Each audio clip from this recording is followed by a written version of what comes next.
제자들을 부르신 예수님께서 먼저 천국 백성들이 사는 길이 어떤 것이냐 하는 것들을 가르치시죠.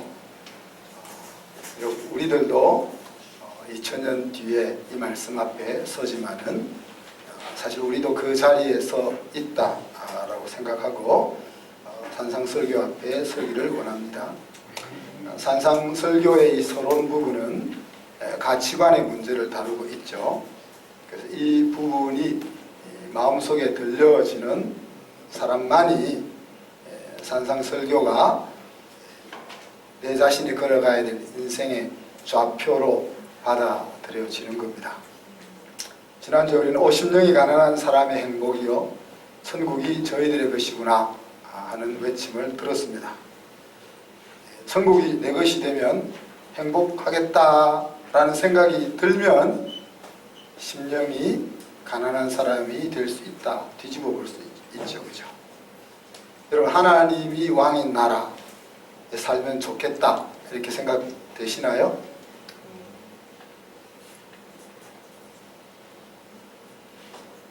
뭔 뜻인지 알고 내라고 하시는지 한때 미국은 우리들에게 아메리칸 드림이었습니다. 가난을 벗어날 수 있고 원과 성취할 수 있는 약속의 땅이었죠.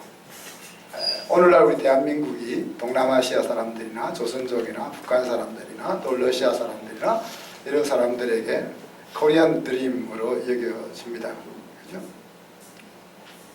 하나님의 나라를 아메리칸 드림이나 코리안 드림처럼 생각하면은 천국을 싫어할 사람이 없겠죠. 그러나 천국이 그런 곳이 아니라고 예수님이 이야기하는 거죠. 하나님이 왕으로 다스리는 나라라 그렇게 이야기하는 거죠. 그런 입장에서 볼 때 하나님이 왕으로 다스리는 곳에서 살면 행복하겠냐 이렇게 다시 마음을 잘 손을 얹고 생각해요. 신랑하고 열심히 싸우고 있는데 하나님이 딱 지켜보고 있는 왕으로 지켜보고 있으면 어떻겠습니까? 일터에서 깨부리면서 적당하게 이제 돈 벌고 있는데 딱 하나님이 그곳에 사장으로 딱 보고 있으면 어떻겠냐? 표를 얻기 위해서 정치를 하고 있는데 딱 대통령이 하나님이셔. 그래서 어떻게 하고 있는지를 다 보고 있어. 그러면 어떻겠냐? 보기 싫은 사람을 따돌리려고 하고 있는데 하나님이 그 자리에서 왕이시다 하는 이야기입니다. 하나님이 나라는 그런 거다는 이야기죠. 그렇게 생각할 때 정말 내가 지금 살고 있는 사업장에 하나님이 왕이면, 우리의 가정에서 하나님이 왕이면, 내가 일하고 있는 일터가 하나님이 왕이면 정말 이거 행복하겠구나 이런 생각이 드시나요? 드셔야 되겠죠. 그런 이야기입니다.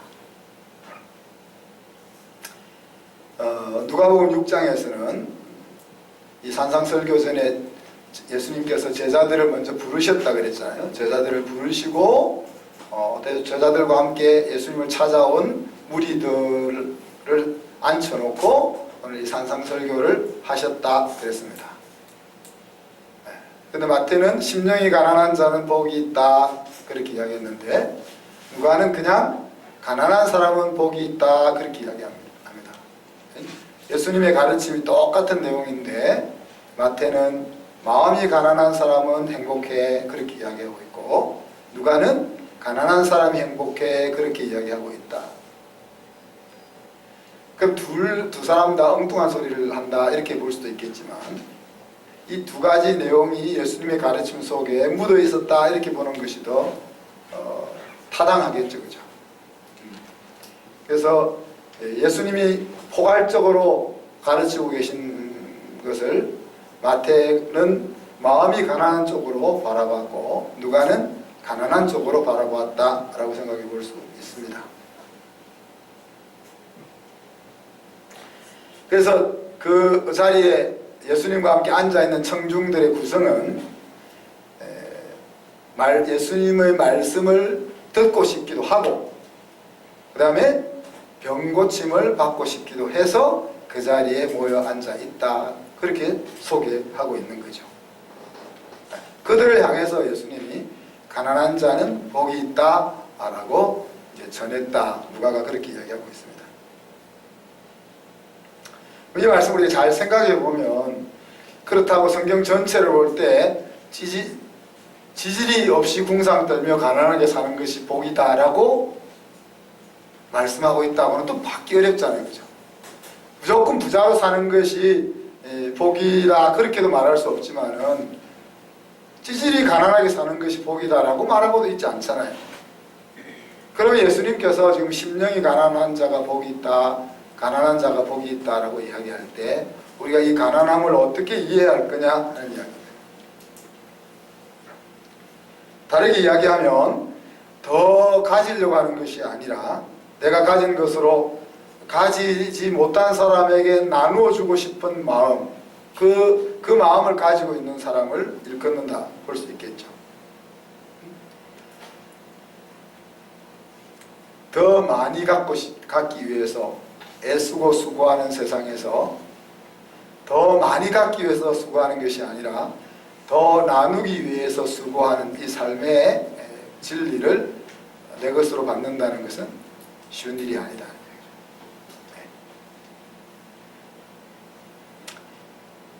그래서 누가는 이렇게 이야기합니다. 누가복음 17장에서 하나님의 나라는 볼 수 있게 임하는 것이 아니요 또 여기 있다 저기 있다 그것도 아니고 너희 안에 있다. 너희 안에 있다. 그렇게 말하고 있습니다. 그래서 정말 우리가 가슴 깊이 손을 얹고 정말 하나님이 왕이 되면 정말 행복하겠어, 이 마음이 들어야 심령이 가난한 자리로 나아갈 수 있다. 그렇게도 생각해 보아야 한다는 거예요. 두 번째 행복한 사람을 예수님 뭐라고 이야기합니까? 애통한 사람이 행복하다, 그렇게 이야기하죠. 애통한 사람이 행복한 이유를 막바로 설명하면서 위로를 받을 것이기 때문에 그렇다 이야기합니다. 물론 이제 이 위로는 당연히 하나님께서 주시는 위로겠죠. 그럼 고생 죽도록 하고 위로 받으면 행복하냐? 고생 안 시키면 위로 안 해도 행복할 수 있잖아요. 그렇지 않습니까?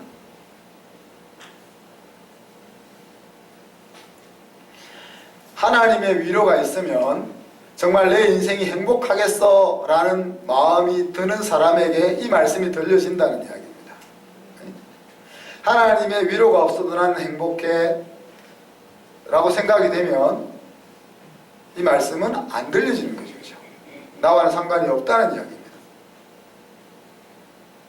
가난이라는 것이 미덕이라고 성경이 말하지 않는 것처럼 사실 애통하는 인생을 아름답고 행복하다 이렇게 말할 수는 없잖아요. 매일 질질 짜면서 슬퍼하면서 울고 다니는 인생이 행복하다 그렇게 볼 수는 없잖아요.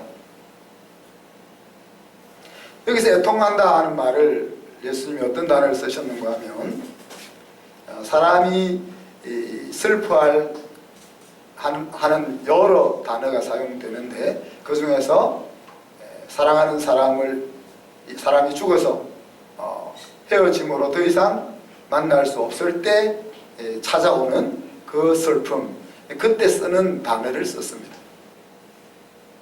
창세기 37장에 보면 요셉이 형들에 의해서 팔려가고 이제 형들이 아버지에게 가가지고 동생이 어떻게 됐는지 보고를 해야 되잖아요. 근데 나름 머리를 굴려가지고 요셉이 입던 옷을 가져다가 짐승을 한 마리 잡아서 그 죽여가지고 피를 묻혀가지고 아버지한테 가서 보입니다. 아버지, 들판에서 우리가 이 옷을 주웠는데 이 옷이 우리 동생 것인지 아버지가 좀 확인해 주세요 라고 보여드리잖아요. 그때 아버지가 피 묻은 요셉의 옷을 보고 필경 사나운 짐승에게 찢겨 죽었다. 그래서 슬퍼 애통했다는 말이 나옵니다. 자, 아버지가 이렇게 깊은 애통의 늪으로 빠져들어갈 때 나머지 형제들, 아들들, 딸들, 부인은 모르겠어요. 부인은 모르겠는데 다 가족들이 야곱을 위로했다는 거죠. 그런데 야곱이 위로받기를 거절했다 하는 이야기. 그러니까 그렇게 온 가족이 위로를 하는데도 위로가 안 돼. 그런 애통을 지금 이야기한다는 이야기입니다. 우리가 인생을 살다가 여러 가지 어려움과 슬픈 일을 만나는데 목사님이 와서 말씀을 줘도 위로가 안 되는 그런 일들이 있잖아요. 그죠? 하나님 앞에 성질나는 그런 일들이 있잖아요. 그런 애통함을 지금 이야기하고 있다는 거죠. 자, 사람들은 어떨 때 이렇게 애통합니까? 여자들은 좀 사랑받지 못할 때, 사랑받지 못할 때라기보다는 사랑받는 것을 느끼지 못했을 때, 그렇게 막 속이, 요즘은 남자들이 더 그런 쪽이 그럴 수도 있어요. 남자들이 더 그럴 수도 있고, 또 여러 가지 연유로 인해서 마음이 상할 때 그렇게 애통하죠. 그죠? 또 자녀들이 부모가 원하는 길로 가지 못할 때 우리의 마음이 많이 힘듭니다. 또 때로는 나 자신의 못난 모습을 바라볼 때 참 서글프죠. 그죠? 초대교회 성도들은 극한 가난과 또 예수님 믿는 것 때문에 핍박을 받음으로 애통했습니다. 자, 여러분을 애통하게 만드는 것들은 어떤 것이 있습니까? 여러분 별로 애통 잘 모르죠? 다 평안하게 잘 살고 있는 것 같은데. 물론 평안한 가운데 또 말로 설명할 수 없는 애통이 있을 수도 있겠지만 성경에는 수많은 애통하는 사람들이 소개됩니다. 한나는 아들이 없어서 애통했습니다. 신랑이 위로해도 위로를 못 받을 정도로 아들 없는 것이 그렇게 속을 아프게 했습니다. 그래서 한나는 그 애통함 때문에 기도하는 쪽으로 나아갔습니다. 애통한다고 다 기도하는 것은 아닙니다만 한나는 그런 방법을 택했다. 다윗은 간음죄와 살인죄를 저지른 것에 대해서 나단 선지자가 책망할 때 마음이 심히 아팠습니다. 마음이 심히 아팠던 이유는 그 죄 자체도 문제였지만은 그 행동이 자기를 믿고 사랑하고 신뢰해 주었던 하나님을 업신여기는 행동이었다 하는 것을 생각할 때 견딜 수가 없는 슬픔이 있었다 그랬습니다. 그래서 그는 침상에 누워서 눈물로 침상을 적셨다고 그렇게 얘기하죠. 회개 자리로 나아갔습니다. 삭개오는 부자였지만은 동족들로부터 비웃음 받는 그 위치가 애통했습니다. 그죠? 그래서 그가 취한 행동은 예수님을 만나기 위해서 체면불구하고 돌감나무 위로 뛰어 올라갔습니다. 마태복음 23장에 보면 예수님도 애통했던 장면들이 나오는데 예루살렘 백성들을 바라보면서 애통해 하셨습니다. 이렇게 예루살렘아 예루살렘아 선지자들을 죽이고 내게 파송된 자들을 돌로 치는 자여 암탉이 그 새끼를 날개 아래에 모음같이 내가 내 자녀를 모으려 한 일이 몇 번이더냐. 그러나 너희가 원하지 아니하였더라. 보라 너희 집이 황폐하여 버려진 바 되리라. 하나님의 말씀을 맡은 백성으로 선택해 놓은 이스라엘 백성들이 그 하나님의 의도를 제대로 파악하지 못하고 우상을 섬기며 완악한 인생을 살아갈 때 그들의 삶을 제자리로 돌리기 위해서 수많은 일꾼들을 보내어서 깨우치려고 했지만은 그들이 그것을 깨우치지 못했고, 결국은 이제 십자가를 지기 위해서 당신이 왔음에도 불구하고 당신마저 거절하는 그들을 바라보면서 그 결과 얼마 있지 않으면 망할 그들의 인생을 바라보면서 그렇게 애통해 하셨죠. 그죠? 어거스틴은 젊었을 때 하나님을 떠나 방탕한 인생을 살아온 것에 대해서 애통했습니다. 그래서 그는 일평생 장가도 안 가고 수도원에 들어가서 예수님에게 인생을 바쳤습니다. 자, 이들에게 임한 하나님의 위로는 어떤 것들이었습니까? 한나에게는 하나님이 아들을 주셨습니다. 근데 재밌는 것은 하나님의 그러니까 아들을 주시니까 그 아들을 하나님 앞에 도로 바쳐버립니다.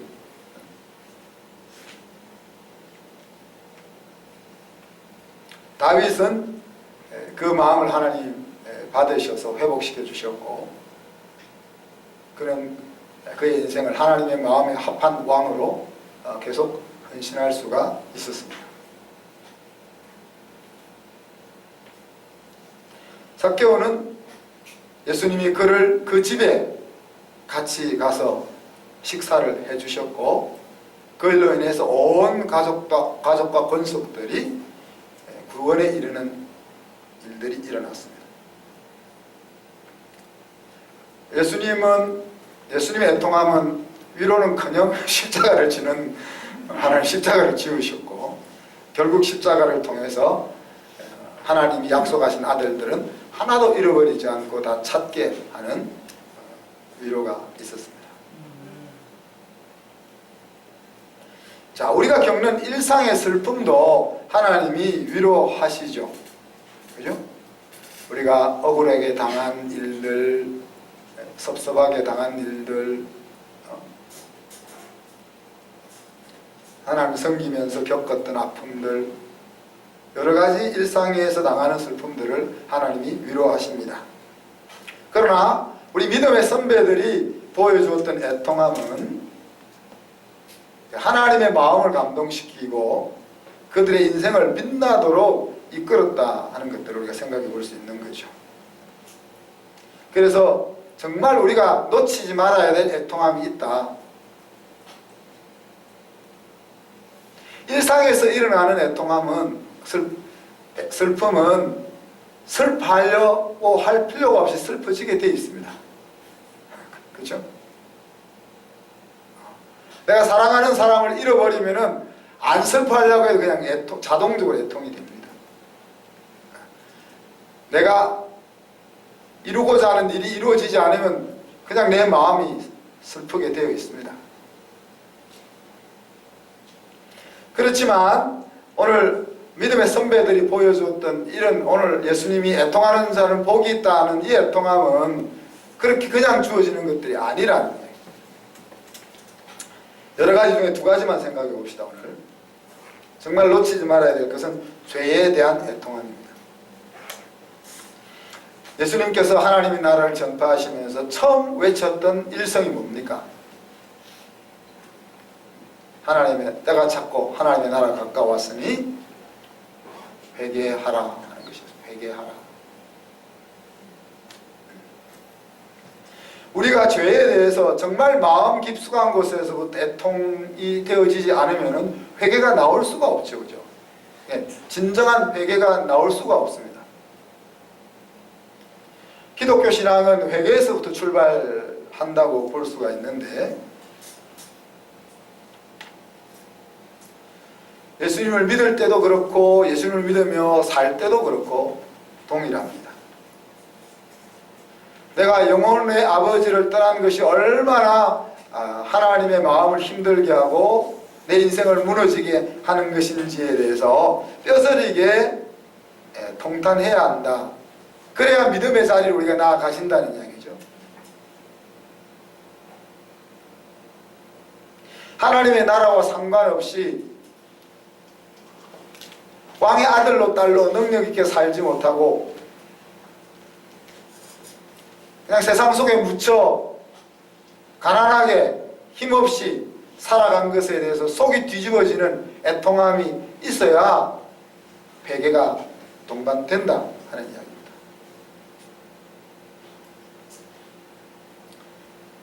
사람들은 이런 생각을 가집니다. 나는 죄인이 아니다. 내가 왜 죄인인가? 하나님을 모르는 사람은 그런 생각을 가질 수밖에 없죠. 그죠? 또 성실하게 살아가려고 하는 사람일수록 내가 죄인이라는 것이 인지되기가 쉽지 않습니다. 우리 성도들에게조차도 이 죄인됨에 대한 고백이 가슴 깊이 다가오지 않을 때가 많죠. 모든 사람이 죄를 범하였음에 하나님의 영광에 이르지 못하더니 라는 관점에서 우리가 내가 죄인이라고 이야기하지, 정말 내가 죽을 수밖에 없는 그런 존재라 하는 인식이 잘 안 온다. 너도 죄인이고 나도 죄인이고 모두 죄인이니까 나도 죄인이지라는 이 수준에서 죄에 대한 인식을 하는 이상 우리는 은혜의 깊은 자리, 신앙의 깊은 자리로 나아갈 수가 없는 거죠.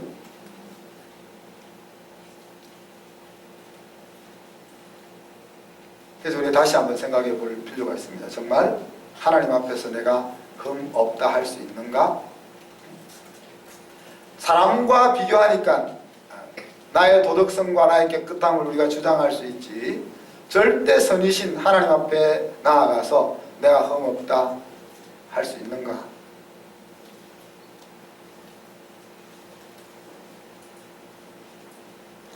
또 내가 정말 하나님을 정말 사랑하고 있는가?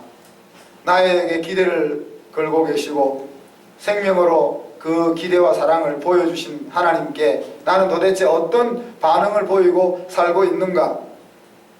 이런 것들을 우리가 되물어봐야 한다. 그래서 우리가 이 죄에 대해서 진정한 애통함이 있을 때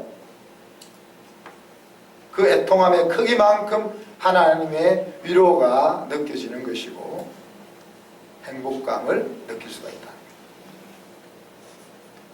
자, 또 한 가지 우리가 놓치지 말아야 될 애통함은 거룩한 삶에 대한 애통함입니다. 하나님의 아들, 딸로 다르게 살고자 하는 열망이 있느냐 하는 거죠. 그리고 하나님의 아들과 딸로 살고자 하는 열망뿐 아니라 정말 그렇게 살려고 몸부림치고 생활 가운데서 몸부림치고 있느냐 하는 것에 대한 질문입니다.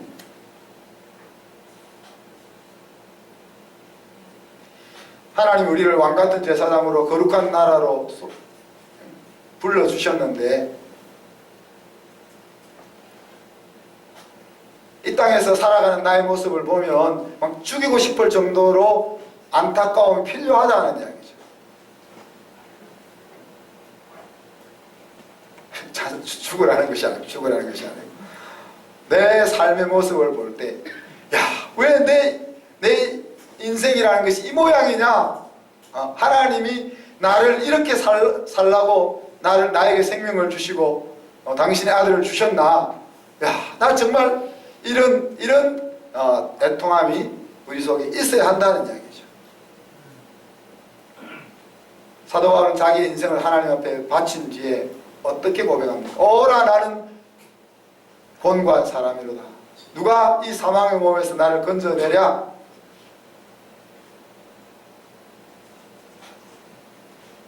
예수님을 알고 나서 아무것도 모를 때 이야기한 것이 아니고 예수님을 향하여 깊이 헌신되어 있을 때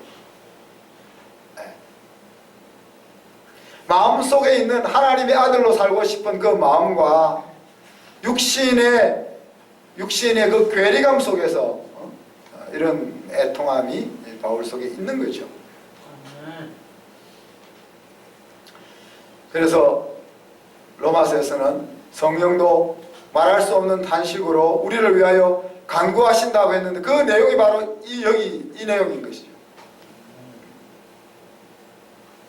우리가 하나님의 아들로 딸로 살고 싶은데 내 육신이 연약해서 온 세상의 유혹에 내 마음을 지키지를 못해서 정말 나 자신을 죽이고 싶도록 미워하는 그 애통함이 내 속에서 일어날 때 내 속에 계신 성령께서 정말 말할 수 없는 탄식으로 나를 위해서 하나님 앞에 기도하신다는 이야기죠. 하나님, 얘가 이렇게 살 아이가 아닌데 하나님 이렇게 고민하고 갈등하고 있습니다.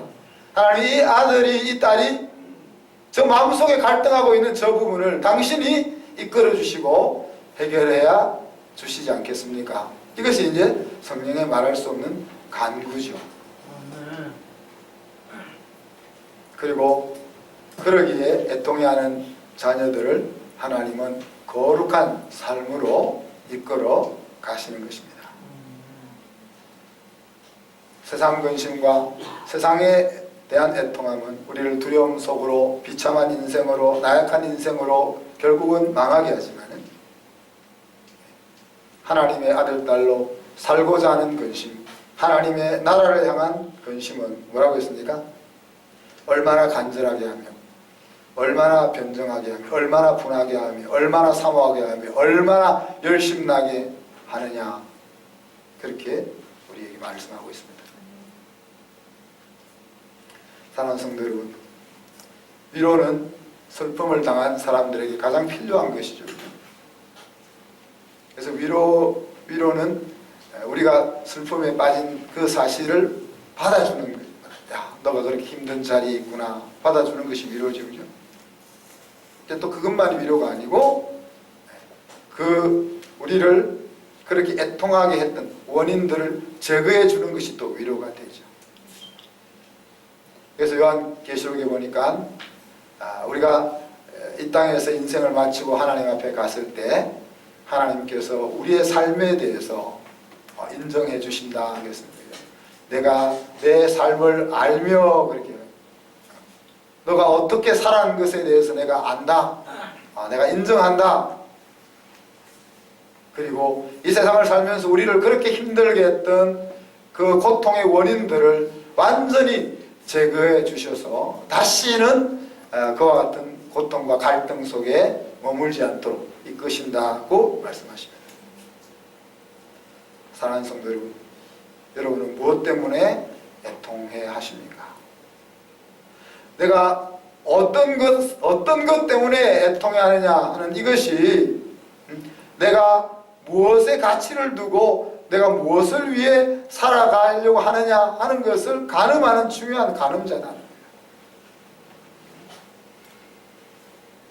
앞에서 말씀드렸던 것처럼 애통해 하려고 하지 않아도 자동적으로 애통해지는 돈을 잃어서 슬프고 건강을 잃어서 슬프고 생명을 잃어서 슬프고 사랑하는 사람을 잃어서 슬프고 자식이 말을 안 들어서 슬프고 그런 애통을 넘어서야 하는 거죠. 이것은 넘어서야 될 애통입니다. 그죠?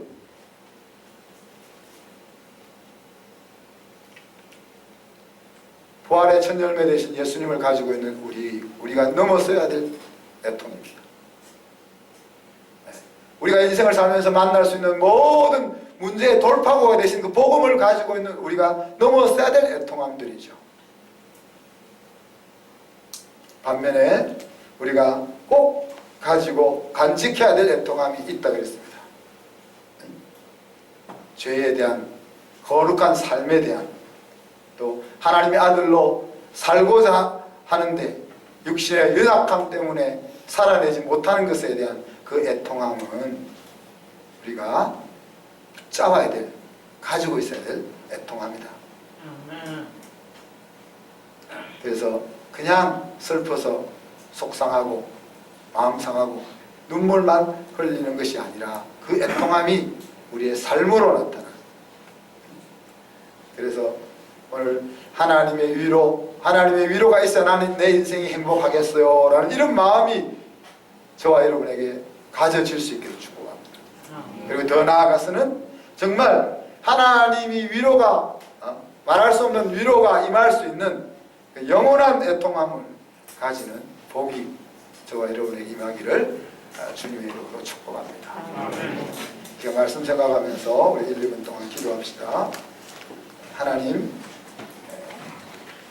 하나님의 위로가 나에게 행복의 중요한 요인이 되게 해주시옵소서. 그리고 이 땅에서 주어지는 슬픔만 붙잡고 살아가는 인생이 아니라 영원한 것에 대한 애통함을 가지며 살게 해 주옵소서. 기도하겠습니다.